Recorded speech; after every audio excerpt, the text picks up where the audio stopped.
Boxing Ego here. If you like this video, make sure you hit the like button and also subscribe to the channel and hit the bell icon on the top of your screen to get notified when the latest new content drops. 1. What up, fight world? It's your boy Ego and I'm back with some more boxing. You do fucking none. I don't know what you said. You easy. You some easy ass work. Mayweather, I don't know what you're thinking, Floyd. You said you wanted to fight. Listen.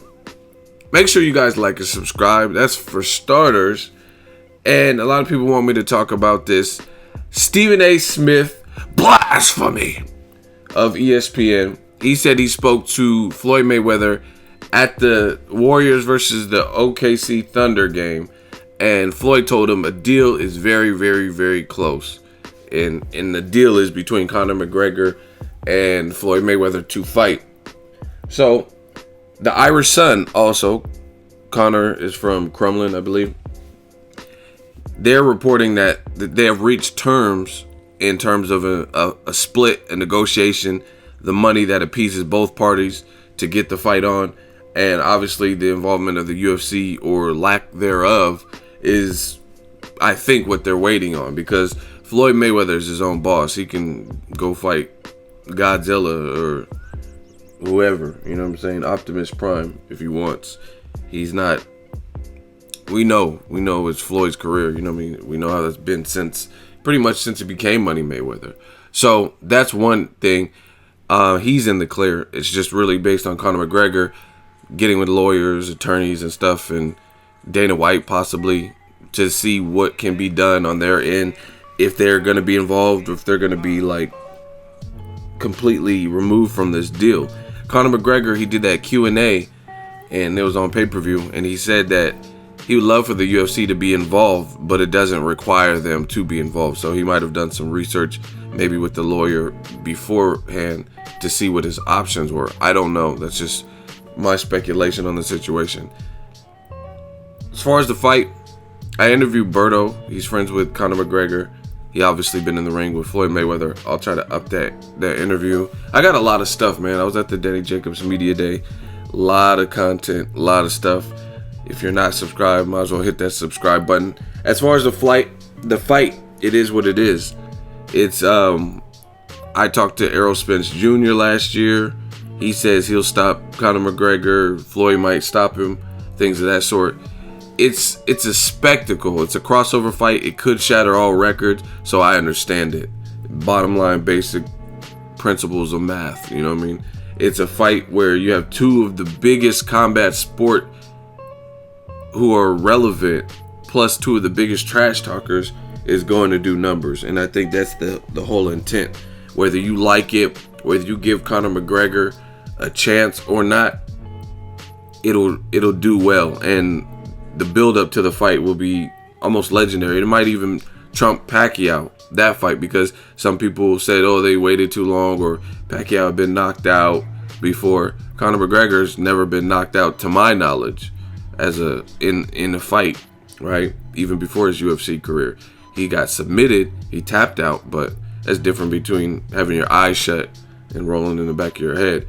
So realistically, it makes business sense. And again, if you could, this is the funny thing.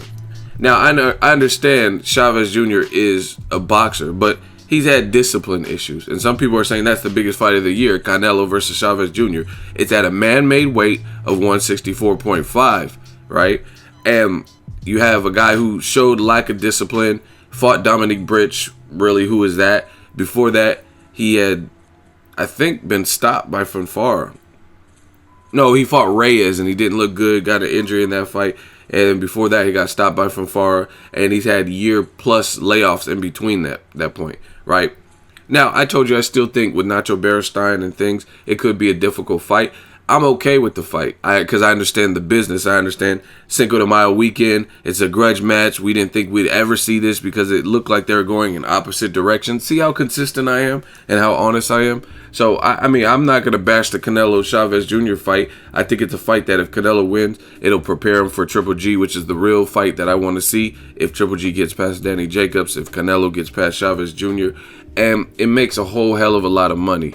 You know what I mean? And when you're making that type of dough, two of the biggest stars from Mexico, who people have wanted to see fight for 5-6 years, or basically since they were becoming names and coming through the ranks, before Floyd Mayweather and Canelo, even before Shane Mosley and Canelo, right? So this has been going on for a while. You finally have an opportunity to make it. You capture that on Cinco de Mayo weekend in Vegas.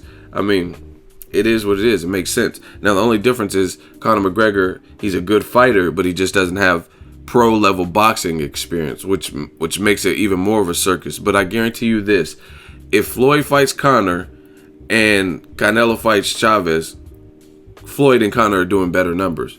So for all the people, it's so funny to read these comments, because before, when it looked like, nah, we don't know if this fight's gonna happen, you see people were confident in Conor McGregor. They're like, oh, he'll put Conor will put Floyd to sleep.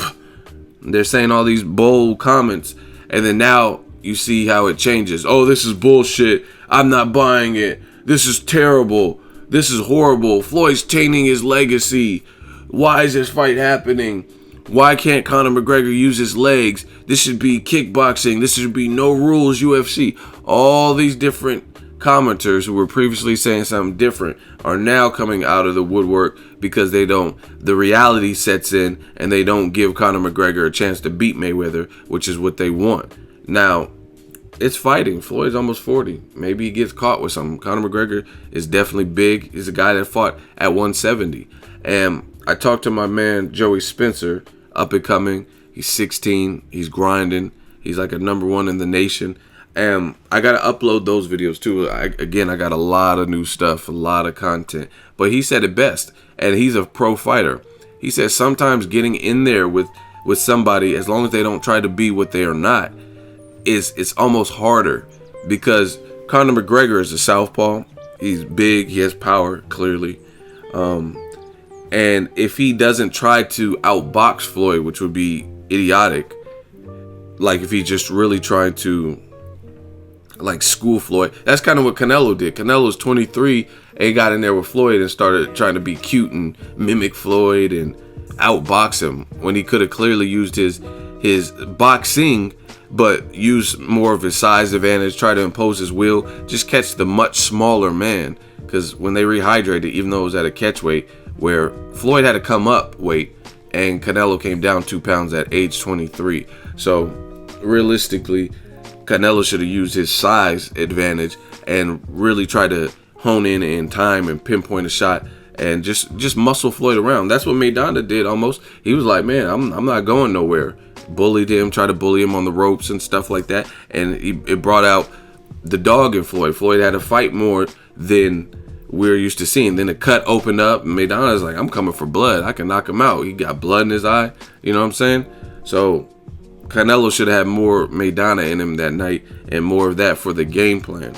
So when I was talking to Joey, what he said is fighting a guy, it makes it a harder fight because he's not fighting so textbook, if that makes any sense, and it should make sense. It's just like I used this example before, and I told people this. If a guy is unrhythmic, how do you time them when you don't know what they're going to do next? I liken it to having a conversation with somebody who doesn't have any ailments or doesn't have any disorders, and it's just a regular conversation. You're just like, hey, how was your day? What are you doing? How's your week been? Happy Valentine's Day. You know what I'm saying? But have that same conversation with someone who has a disorder like Tourette's, and they have Tourette syndrome and can't control outbursts and have these little tics. It's going to be a whole different conversation. But hey, how was your day? Happy Valentine's. Shit, fuck Rihanna. What? Did you say shit, fuck Rihanna? Like, yeah, wiener schnitzel, bitch. Like, ha ha, Pillsbury Doughboy. Luda. Good evening, ladies and gentlemen. We're tonight's entertainment. Yeah, but my Valentine's Day is good. Like, you know what I mean? You'd be like, what the fuck? Like, what was that? So that's the thing. When you fight somebody who has no rhyme or reason to how they're fighting, and I see a bit of that in Conor. He's a southpaw, and whatnot. I'm not saying I would pick him to beat him. I think Floyd would be the clear favorite. I'm really not just trying to tell you that to sell the fight, because this fight's going to sell regardless of little old me, right? It's going to do numbers. I'm telling you. I'll put money on it that it does money. You know what I'm saying? So if it does happen and does come off, they're both going to be sitting pretty, making a lot of money. And that's what it is, whether you give Conor 0 shot or not. But it's just funny to see the comments switch. And I'm telling you guys, just like my man Joey Spencer, follow him. Just like he was telling me, because Ward told me the same thing. Like, see, you have to understand fights. And I have relationships with fighters. Pause. And again, sometimes when the guys don't have it's because if you think about it, a regular boxer in general is going to be well schooled. That's why Maidana gives people problems, because it's not that he's not a boxer, but he's from Argentina, and some of them throw chopping, like unorthodox punches. He's just awkward to deal with. Plus he has threatening power, right? And when you fight certain guys who are unorthodox, Floyd Mayweather's on record saying his toughest fight, or one of them, is Emmanuel Augustus, aka Emmanuel Burton. And that, if you guys watch boxing, you'll know why. Because Emmanuel Augustus, he popularized like the drunken monkey style. Like he was just having fun and like real loose in there, and then just like a snake, like a cobra would just strike, like a viper. And it's just hard to time because he's doing all this weirdo stuff. And it's just like, my dude, I might make a highlight thing on Instagram. But yeah, he's a beast, and he was confident, and he was comfortable. Guys like that, they don't develop that overnight. Like this, I'm not trying to get too sidetracked, but Prince Nassim Hamed, I literally seen, he's unorthodox too, where he's like doing all this dancing and stuff. That's weird stuff. Roy Jones, but I literally seen, and I'll try to find it for you guys and post it on my Instagram at BOXINGEGO. Make sure you guys follow me. But Prince Nassim Hamed, I seen some video footage of him, archive footage of him when he was a kid. He was literally doing all of that. He was doing all like the dancing and the shimmying and moving, and then like moving his upper body back and his head back. He was doing all that stuff he did with Kevin Kelly and tried to do with Marco Antonio Barrera, and he was doing that. So guys are comfortable in their styles, if you will, if you're a fighter in general and you've been fighting for some time. So again, if Conor McGregor doesn't try to outbox Floyd, it could get interesting. Like I said, Floyd's pushing 40, and it might be interesting to see if it's more competitive than people think, or whatever the situation is, just because a boxer is going to know sequences. Like, okay, if I have a jab and then I stick it out there and then I pull it right back, and then I you know what I'm saying, they're going to know little things, or like do this after the hook. You know what I mean? They're going to know the little sequences and what not to do. But if you got a guy like Conor McGregor who's kind of in the boxing world, a blank canvas, and he's just going to do whatever he wants, whatever he feels naturally, and Floyd's going to have to adjust to that. And it's not going to be, the work is not necessarily going to be as clean. He's not normally a boxer. Now, I'm a realist. Conor McGregor, to me, he didn't look good when he was doing his sparring, but I think he has the mindset to focus in and try to sharpen up. And I don't think his performance is going to look quite like that. Plus, sometimes in big fights, you know what I mean, no one wants to make a mistake. But again, obviously I'm being realistic, but I'm trying not to sell you guys a dream. I'm not picking Conor to win. I don't think he'll win, but I can tell you that fighting somebody who's unorthodox, where you don't know their next move because they haven't been properly trained, that could be a task. Like, I watched, I was live at the Andre Ward. He's the one that told me this before the fight. He said, Alexander Brand, I'm not sleeping on him, because he said he's a guy coming out of nowhere. People didn't want to see the fight, basically, and he's wild. And you have to be cautious with the wild man, because he might hit you with something that is wild and you're not expecting that. And you have to maintain a tight defense and just be ready for anything. Because what if Andre Ward got knocked down? Getting knocked down by Kovalev, that's Kovalev. He stops people. So, I mean, that's not really no shame. He's the crusher. But what if Ward got knocked down because he got clipped with something on the temple or something versus Alexander Brand? That would be embarrassing. You know what I mean? Like, damn, Brand got you, a super middleweight who had like a few fights at 175 and lost to Badu Jack.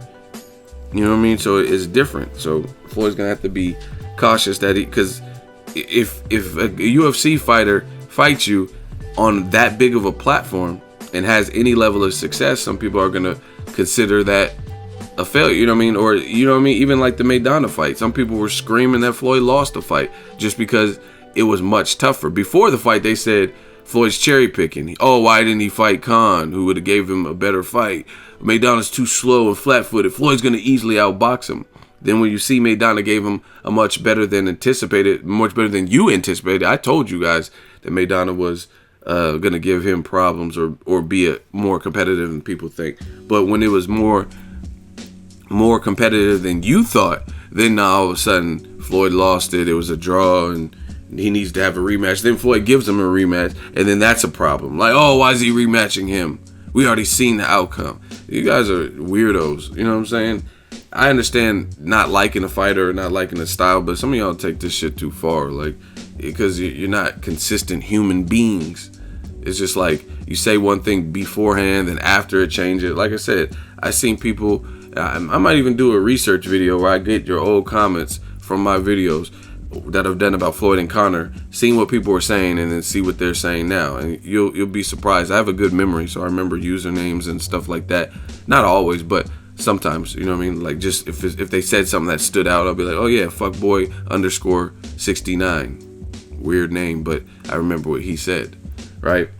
So some of y'all is trying to switch it up and back off the blocks now, like, oh, Conor will sleep Floyd, and then now all of a sudden, when it looks like it's a possibility and closer than we've ever been, with or without Dana White, this fight may happen. Now all of a sudden it's like, no one wants to see that.